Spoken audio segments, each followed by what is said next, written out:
I was sitting on a park bench in Riverton the day my father went into the ground. Suit still crisp tie, still choking eyes dry, because I didn't remember how to cry anymore, when a tiny voice walked up holding a duct tape wallet and said, "Here's $52, I just need a dad for one day, and I swear to you, it cut right through the silence like a bell. You know what I mean? The kind of sentence you feel in your ribs before your brain catches it." She had wild curls, a blue sundress, sneakers with a star doodled on the toe, and those steady kid eyes that make grown men sit up straight. She explained that the playground kids said she didn't count because nobody pushed her on swings or showed up with a dad at pickup. So she saved tooth fairy money and couch change and a couple crumpled bills from Aunt Tasha's bingo wins she figured someone like me would rent for a day. And I should have said, "Where's your mom?" I should have said. Stranger danger, but what came out was softer than anything I'd said in years. "You don't have to pay me," and her face lit like a porch at dusk, "for free." And I nodded. For free. We did the dad stuff, because that's what she'd rehearsed in her head. Ice cream with sprinkles, the swings, the slide, the merry-go-round. Selfie she insisted on taking 3 times, because sometimes the first one lies. And every time she tried the word dad, just to taste it, something in my chest cracked open like a door that hadn't moved since winter. I didn't tell her about my own father who lived in the house but never arrived. I just held the phone at arm's length and let her grin take up the frame. She asked if I could walk her home, pointed at a line of old bungalows, and tugged my hand like it belonged to her. Then the door opened, and there was Maya, a diner tea, with a name tag, dark hair pulled back. Eyes that were tired but unblinking. She clocked the suit, she clocked our hands.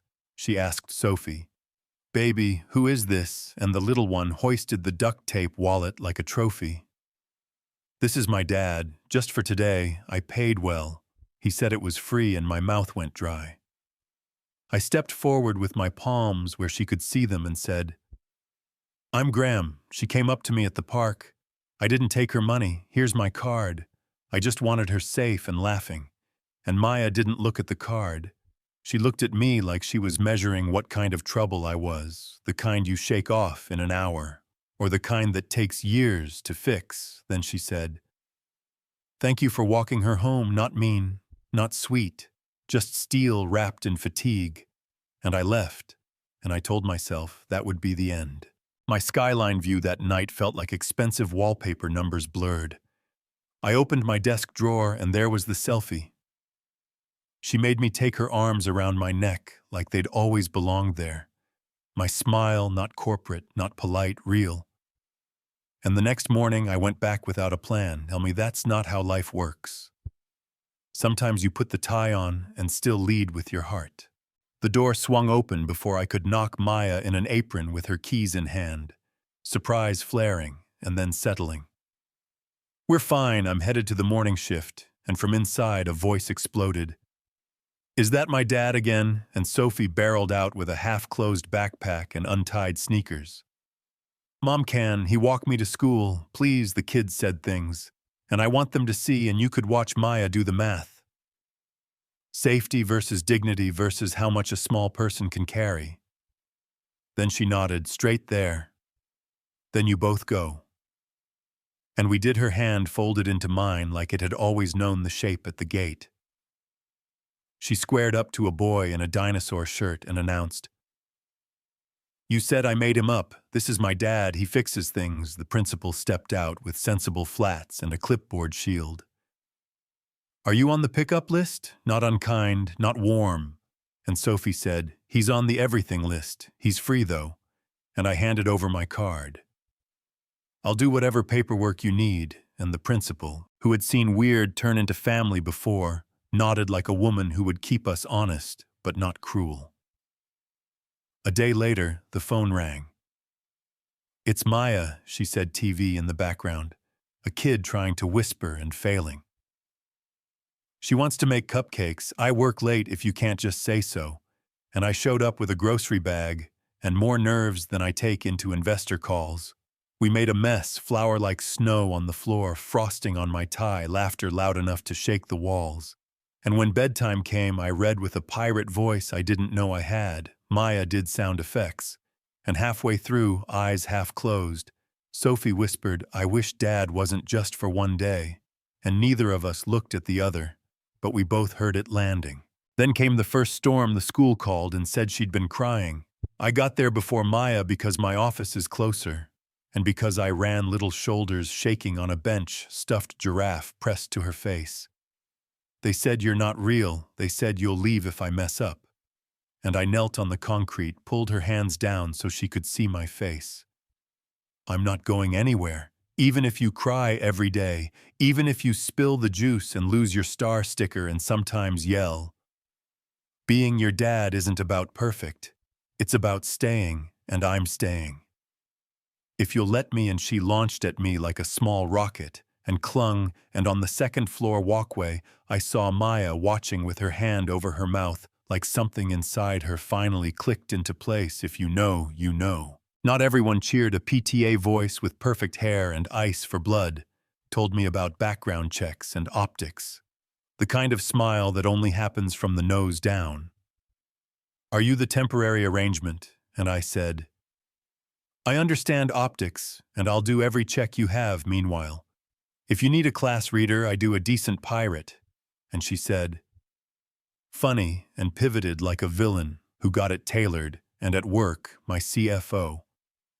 Caleb tried to corner me with the word distracted. "You skipped the Asia check-in for preschool investors. Don't love that." And I said, "I'm done measuring my life in calls no one remembers." If that scares someone, they can buy stock in a company that thinks fathers are optional. Yeah, that happened. Family night rolled around, sugar and construction paper buzzing under cheap lights. The principal gave Sophie the mic, and she unfolded a paper with block letters. When I came to school, I didn't have a dad. I saved money to buy one for a day, but then I found Graham. He tied my shoes and put a note in my lunch, and showed up even when it rained. I thought I bought a dad with $52. I found a family instead. And you could hear chairs creak in the quiet. And maybe a couple grown-ups remembering the first time someone stayed. I walked to the stage before my brain voted and knelt so we were eye to eye. I told the room a 4-year-old had bought me a second chance with a duct tape wallet, and the applause rose like a wave I chose to ride. We stopped pretending it was temporary.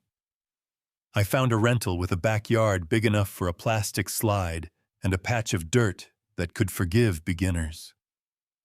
I told Maya I wasn't here to save anyone. I wanted a life with them if they wanted one with me. And she said, "I'm not saying yes for you, I'm saying yes for her, because the smile she wears around you is the one I promised she'd have one day." And we moved, and we learned the choreography of mornings, pancakes and backpacks, and the pink cup from the dishwasher. I learned how to braid a doll's hair without making it look like a crime scene.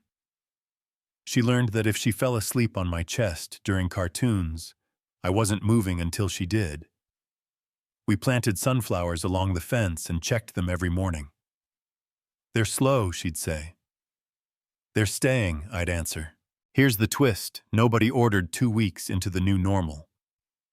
An envelope slid under the door with a lawyer's seal and a name that hadn't been spoken in years. He was back in the state. He wanted to talk about rights. He'd seen a picture online of a man in a suit, kneeling on a stage while a little girl read a paper with a bow in her hair.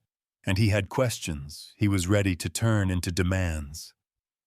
We stood at the counter under the streetlight, glow, and let the words sit between us. We could fight. We could negotiate. We could invite chaos back in and trust what we'd built to hold. And while we breathed through it, Sophie snored in the next room, like a child who finally knew someone came home. We didn't let that letter steal our today on Saturday.